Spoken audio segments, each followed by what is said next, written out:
Just say your name, how old you are, and what you study. I'm Emily Crook, I'm 21 and I study sports science.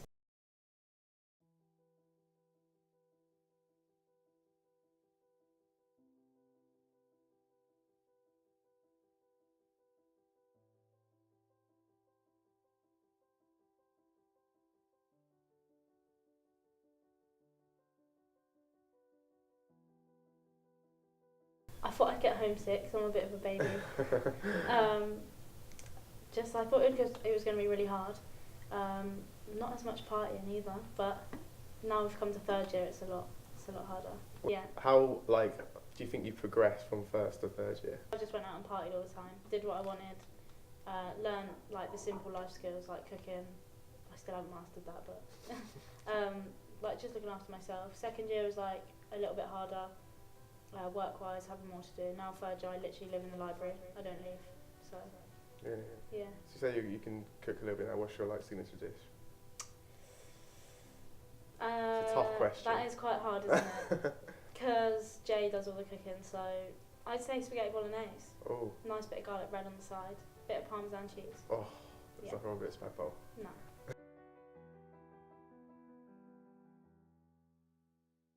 So obviously you say the football team. How good has that been for you, to be involved in that for the last 3 years? Yeah, it's been so good. It's pretty much got me through uni. I don't think a lot of the time I wouldn't have made the friends that I have. Basically all my friends were with Solent Ladies, so the experiences I've had with them, going out, or even just at uni, seeing them around uni and spending time in the library with them, especially in first year.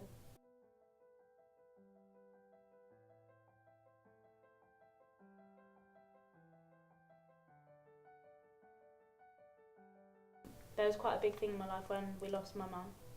That was quite hard being at uni at the time, so having to go home. Luckily it was over summer, so most of the time that it hit, I was at home, but obviously that's quite challenging. Yeah. How, in terms of yourself, how do you sort of deal with that as well, with yourself with uni as well? Yeah, of course. I think mainly having the support that I have around me. Obviously Jay, my friends, my housemates, and still being in contact with people at home.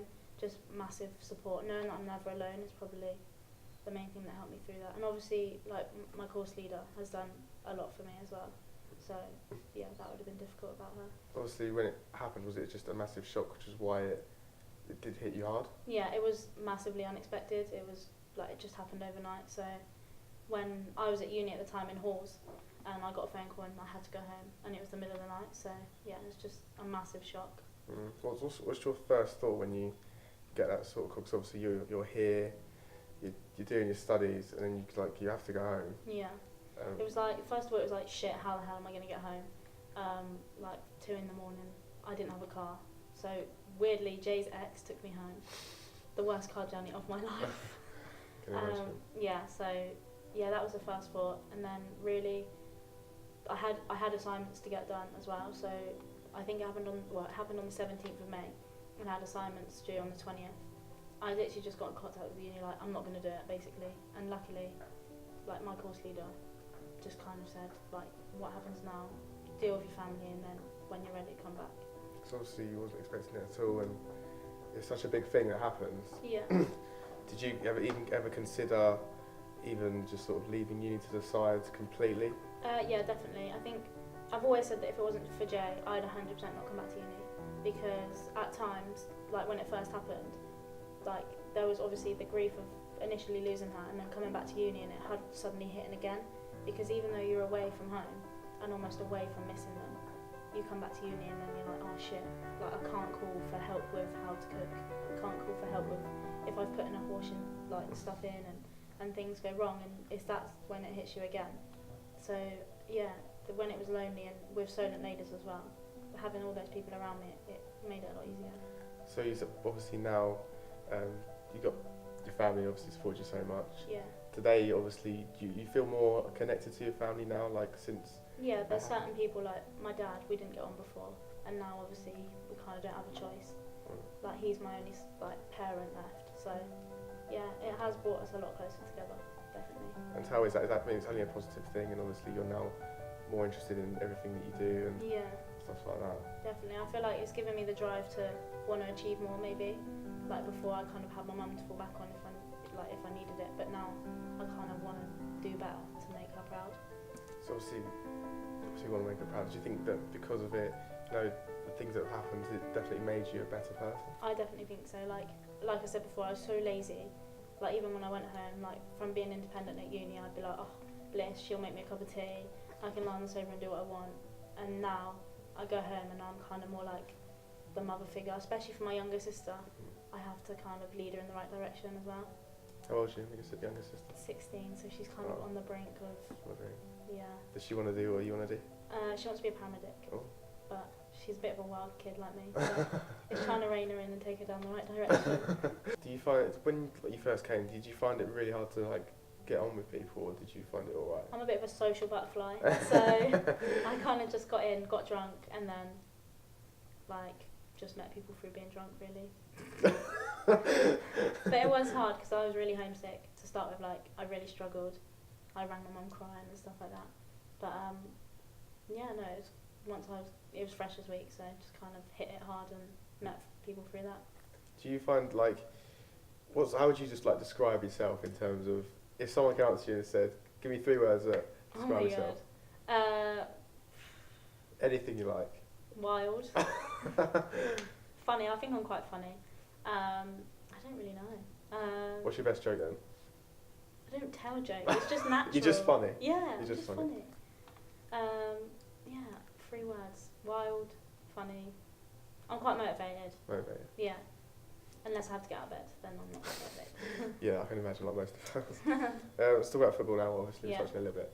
So why did you start playing football, obviously from home, to now coming to uni? What, when I first ever Yeah, when you first started, yeah. Basically, I was in year 5 and our team was short for players. And they were like, well, you're good at sports, so you play football. So I played football and then loved it from there.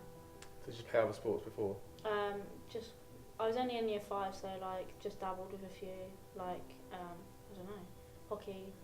I hated athletics. I would never do that. But yeah, just messing around on the playground, really. So obviously you played it since year 5, so that's a good. What's maths? I think it's some maths. A fair few years now. Yeah, we'll go with that. So is football a big part of your life? It is, yeah, massively. I play football up to 5-6 times a week sometimes, so it takes over my life a lot. And do you have any ambitions to go further in terms of playing, or?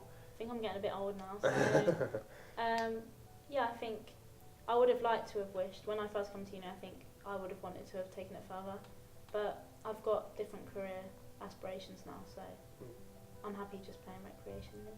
So what, in terms of where did you want to get to? I don't really know. I was just kind of here, if the opportunity come about, I'd have taken it, but I don't know, timings and stuff like that, injuries and that. So obviously, when you win a game of football, explain that feeling that you get. Does it completely settle the rest of your day? Does it affect you at home as well? Yeah, massively. If I lose, I'm the worst person to live with in the world. I don't want to speak to anyone. I don't want to know anyone.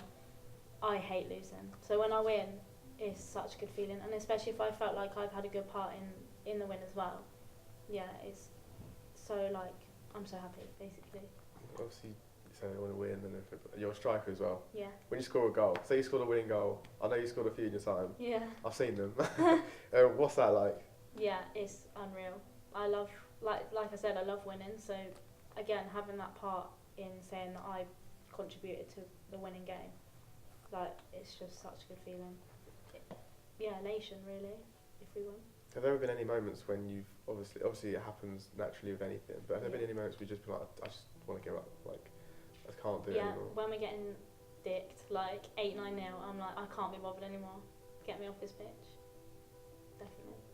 Has there ever been moments where you've just been no, actually completely just that's it? I don't think I've ever actually walked off, apart from I asked Jesse to take me off the pitch, and then he took me off and I was like, why have you done it? I wanted to stay on the pitch. So yeah, I want to give up, but I don't think I've ever really been like that. I've never actually acted on it. I've still carried on. So last year was such a successful year with Jessie.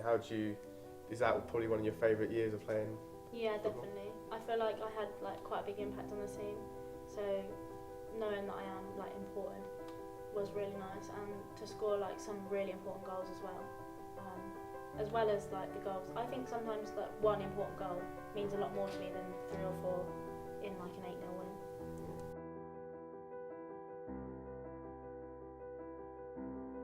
So many, like just from being a kid, and obviously like not having mum anymore, like probably go back to just the memories that we had with her. We just had so much fun.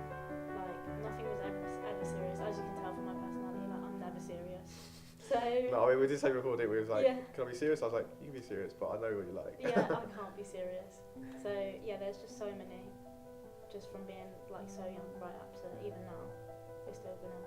Memories are like a massive thing for me.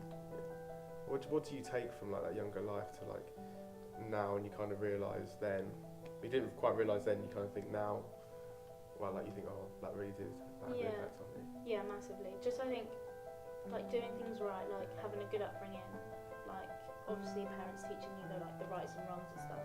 I don't say I had like a strict upbringing, but we kind of like knew. It wasn't I'm angry at you, I'm disappointed in you. That was like the kind of.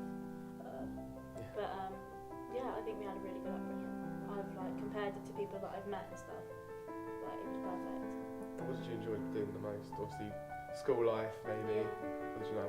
I didn't really enjoy school. Like I had quite a tough time at school, but just family really. Family was my highlight. Like I had two or three main friends, but family was everything to me. So yeah. So now looking to the future, what are your next steps after finishing here? And well, yesterday I had an interview at Bath Spa for a PGCE, so hopefully going to be training to be a teacher next year. Don't really know after that. That's if I get on, but but I'm quite confident, so hopefully. Did you ever thought you could ever want to be a teacher? No, I thought I used to hate teachers. Like, I used to hate teachers when I was at school. So, but I think like a few experiences I've had, like I used to be a swim teacher and stuff like that. Just kind of, I was like, no, actually, I really enjoy it, and the maturity level of kids like matches mine anyway. So. In terms of like your own family, everything, what ambitions do you have for that, and just. Well, obviously, I'm with Jay, so it's a bit different than what I thought when I was a kid. Yeah. So I always thought, I'm going to be married with a husband and kids, but it's just getting to town with like the difference. But we still want that family. We aim to move back to Somerset, and we're getting really grown up and looking at like houses and that. It's really scary. Do you find that weird yourself, even looking? Yeah, like I can't even cook, let alone look after myself and a family. Oh, absolutely manic. I know, it's going to be hell, but yeah, hopefully. And even, say kids one day, would you ever get them into playing football? Yeah, definitely. Would you show them videos of yourself playing? Yeah, like, you've got to do this. Going to teach them in the garden. Would that have to be supporting Bristol City as well? Of course, that has to happen. And what if it doesn't? They have to sleep in the garden.